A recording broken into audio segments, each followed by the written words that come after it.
Zadnji v tem dopoldanskem delu je gospod Janez Kušnik iz Darsa, ki nam bo razložil, katere aktivnosti, kje in zakaj se na trasah, ki smo jih zdaj poslušali, opis katerih smo zdaj poslušali, že odvijajo. Gospod Janez Kušnik. Hvala. Lep pozdrav z moje strani. Naslov današnjega posveta je ali gre zdaj končno zares, zato bom predstavljati poskušal prikazati, kako potekajo aktivnosti ki jih drugi dan se zvajo na projekti tretje razvojne vsi sever, priključka Šentruper do Velenja, torej prvega odseka in pa od Velenja do Slovenjgradca drugega odseka. Najprej, mogoče v začetku nekaj investicijskem procesu, po sprejemu državnega prostorskega načrta, proces investicij pa nas delimo nekako na 3 dele, aktivnosti, ki jih izvajamo pred gradnjo in o katerih bo po mojem prispevku tudi največ govora in jih potrebno zaključiti do začetka gradnje. Zdaj, drugi del predstavlja gradnje oziroma izvedbo del na terenu in pa tretji del aktivnosti po gradnji, ki ga zaznamujejo predvsem pridobivanje uporabnih dovoljenj in spremljava objekta v času gradnjske dobe. Prostorske podlage je bilo že govora, 2 prostorske podlage predstavljata tukaj 2 državna prostorska načrta. Prvi je bil sprejet na odseku januarja letošnjega leta, na odseku 2 pa je veljala že od leta 2014. Kaj je predhodna izdelana dokumentacija? Nekaj so moji predhodniki o tem že govorili. Seveda državna prostorska načrta je nekolsko poročilo, strokovne podlage, vse strokovne podlage in pa 2 ključna dokumenta, ki sta nekako povzročila, da je lahko prišlo v preteklem letu do odločitve o izgradnji 4-pasovnice oziroma o takočni izgradnji 4-pasovnice ceste na obeh odsekih. Predtem so se pojavljale razmišljanje, da so izgradnja 4-pasovnice ni upravičena in da je potrebno zgraditi najprej 2-pasovnico in nadaljevanje 4-pasovnico. Ko so se vse te analize naredile, se je jasno ugotovilo, da bi v primeru neke fazne gradnje dobesedno čez okno vrgli 50 milijonov evrov, zaradi tega, ker v začetku ne bi vložili dodatnih 160 milijonov na obeh odsekih, seveda hkrati bi pa razpolagali za popolnoma, pa se po našem mnenju za hendikepirano varianto. Kako rešiti? Kaj je pristojnosti Darsa, kar se tiče tretje razvojne vsi? Severni del, kot sem že omenil, ta 2 odseka, južni del odsek od Novega mesta do Malin. O poteku aktivnosti tega odseka pa vas bo v nadaljevanju današnjega posveta seznanjeno podpredljive Kirljevi Zagorc, ki vse 3 odseke v fazi aktivnosti dogradnje tudi projektne vode.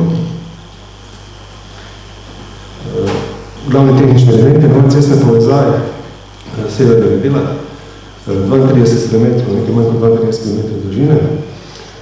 Cesta se načrtuje kot 4-pasovnica z mestnim ločilnim pasom, predvsem pa je značilnost trase veliko število premostitvenih objektov, potem predorov, pokritju kopov, galerij, hkrati sta predvideni 2 počivališči.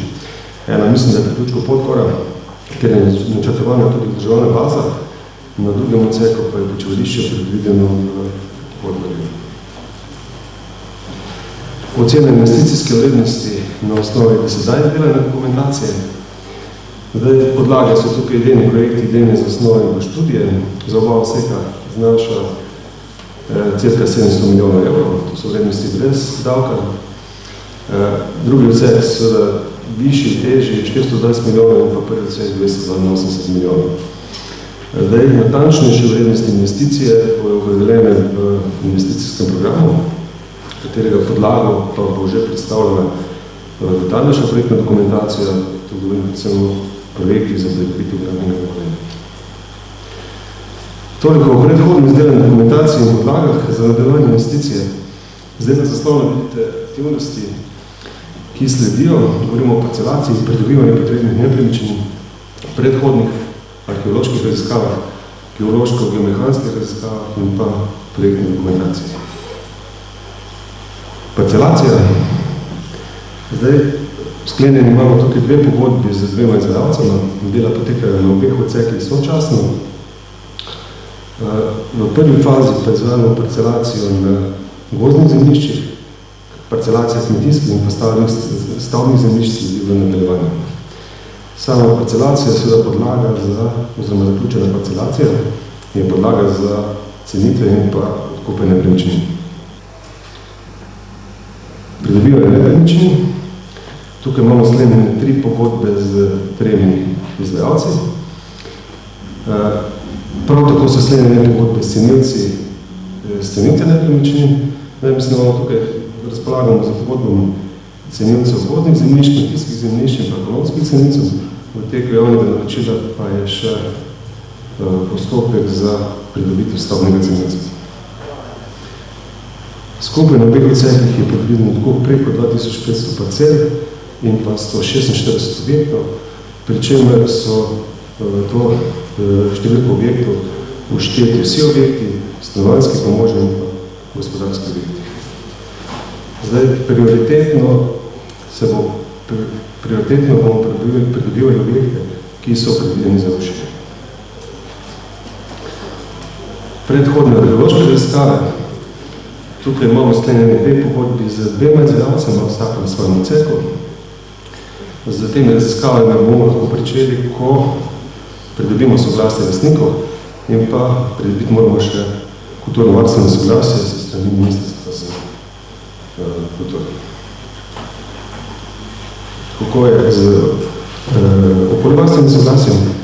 Na prvem odseku je v pridobivanju, na drugem odseku pridobljeno v letu 2014. Zdaj nekako ocenjujemo, da je pridobitev okoljevarstvenega soglasja možna še v letu 2018, to je na tem prvem odseku, kjer nam še manjka. Kaj vsega projektna dokumentacija, geološko-mehanske, tehnološke raziskave in pa izdelava PGD-PZI, se pravi projektov za pridobitev gradbenih dovoljenja in pa PZI projektne dokumentacije. Zdaj, sam javni razpis je nekako pri nas v neki zaključni fazi, ponudbe so v fazi evaluacije, samo ocenjena vrednost razpisa pa znaša nekaj manj kot 28 milijonov evrov. Geološko-mehanske raziskave, kaj je tukaj predvideno, preko 8,3 km do tehničnega sondažnega vrtanja, 6,3 km geofizkalnih preiskav in pa nekje okrog 650 posameznih sondažnih izkopov in pa laboratorijske obdelava posameznih vzorcev. Rezultati preiskav bodo seveda podlaga projektantom za pravilno načrtovanje.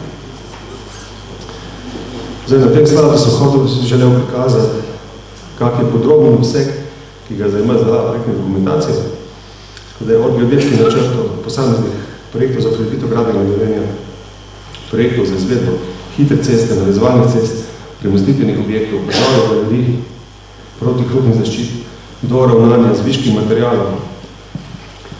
Potrebno bo izdelati tudi projekte za izvedbo za odstranitev posameznih objektov, večjih objektov, vse študije, elaborate in pa na koncu tudi 3D vizualizacijo nove prometnice.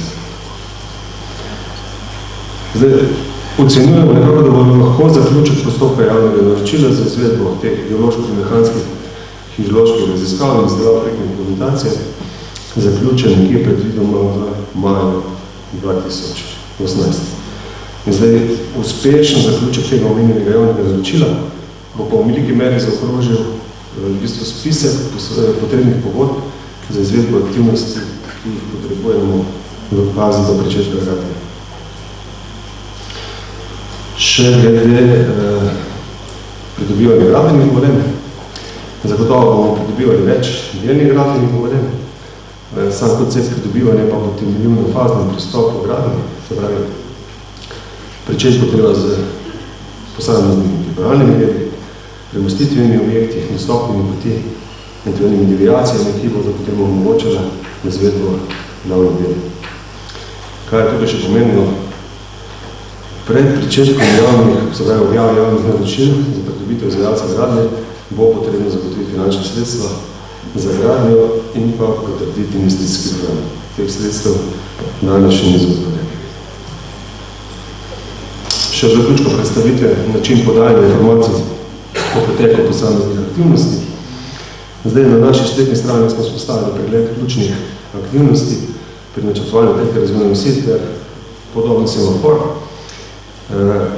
ki podaja informacije v smislu, da rdeča barva predstavlja, da se aktivnost še ni pričela, rumena, da je aktivnost v teku in zelena, da je aktivnost zaključena. Zdaj dostop do tega mogoče vsakemu, na spletni strani Darsa pa zavitkom tretje razvojne osi.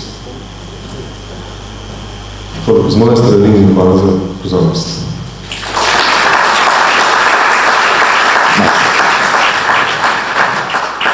Hvala lepa.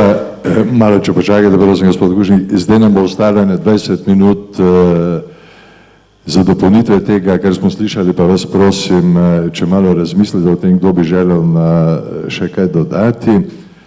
Vam bi rad, gospod Kušnik, pa zastavil še eno vprašanje. Denar je seveda sveta vladar.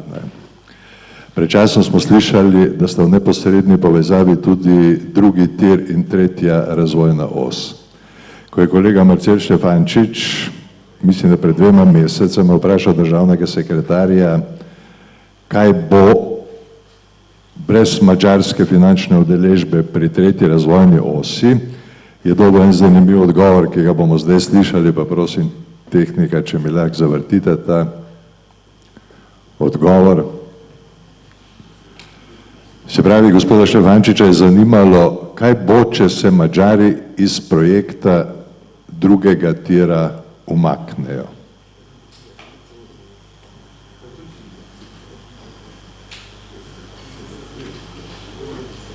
Brez Madžarske smo že tekom referendumske kampanje povedali, da je mogoč, ampak to pomeni, da ga moramo financirati iz državnega proračuna. To pomeni, da v letih 2018 in 2019 v proračun nimamo zagotovljenih sredstev. To pomeni, če bi mogli vložek nadomestiti, bi mogli nekje vzeti. Tretjo razvojno os ne bomo delali, južnih obvoznic, okoli Bleda, okoli Murske Sobote in tako naprej. Brez Madžarske smo že tekom referendumske kampanje povedali, da je mogoč, ampak to pomeni, da ga moramo financirati iz državnega proračuna. To pomeni, da v letih 2018... Prav, nič hudega, če bi dvakrat slišali. Če ni madžarskega denarja, ni tretje za drugi tir, ni tretje